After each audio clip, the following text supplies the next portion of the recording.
Show അങ്ങനെ പിടിച്ചോ ദൈവമേ.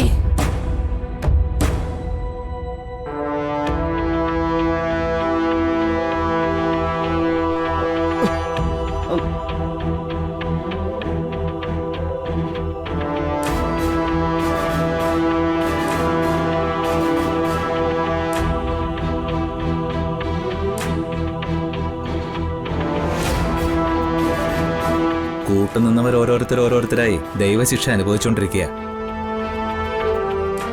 കണിമംഗലം ജയഭാരതി അമ്മയെ അറസ്റ്റ് ചെയ്ത CI സർവീസിലുണ്ടാകാൻ പാടില്ലെന്ന് വരുണും രാധികയോ തീരുമാനിച്ചത്. അവരത് നടത്തി. ഇതൊക്കെ കണ്ടിട്ടെങ്കിലും മുത്തശ്ശി മോളൊന്ന് പഠിക്കാൻ നോക്ക്.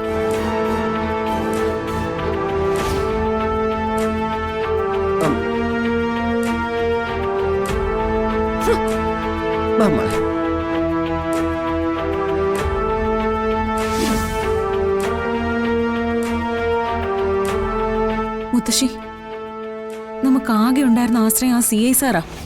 അയാളെ പോലും വരുണും രാധികയും കുടുക്കി. അച്ഛൻ പറഞ്ഞതുപോലെ ഇനി അവര് തിരിയുന്നത് നമ്മുടെ നേർക്കായിരിക്കും. കാലിനടിയിലെ മണ്ണ് ചോർന്നു പോയിക്കൊണ്ടിരിക്കുകയാണല്ലോടി മോളെ. അയാൾ ആർത്തിക്കാരനാ, പക്ഷെ നമ്മുടെ കാര്യത്തില് പൂർണ്ണമായി നമ്മുടെ കൂടെ നിന്നതാ. ആ ഇനി ഗൗതം വിളിച്ചാലും നമ്മൾ ഒന്നിനും പോവണ്ട. പോയിട്ട് എന്തിനാ?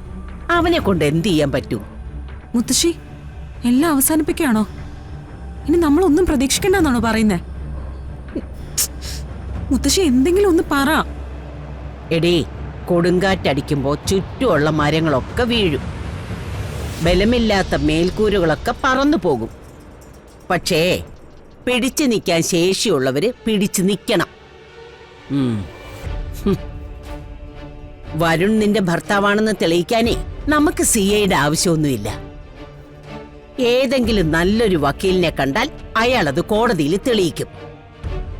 പിന്നെ വരുണിന് നിന്നെ സ്വീകരിക്കേണ്ടി വരും. പക്ഷെ അതിനൊക്കെ പിന്നെയും തടസ്സങ്ങൾ ഉണ്ടാവും മുത്തശ്ശി. വേറെ എന്ത് വഴിയാടി നമ്മുടെ മുമ്പിലുള്ളത്?